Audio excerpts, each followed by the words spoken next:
In this video, I will show you how to change Snapchat profile picture. Firstly, when you open up your Snapchat application, you need to tap on your left upper side on your profile icon.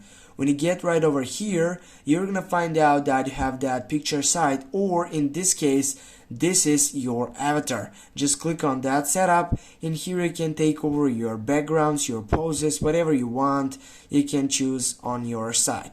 Okay, now get back to take over to our main point. Now what you need to do next, simply you need to get up right here and you need to go for change selfie, or if you take over and you don't want to get up from your avatar, you can simply go for edit avatar, and right here guys, firstly you will need to wait to get up right here. Yeah, if you get back and if you want to simply get and turn off or take off that setup, you need to go for Bitmoji and you need to unlink your Bitmoji, and right after you get and unlink your Bitmoji, you're gonna be available to take up a new profile picture on your Snapchat.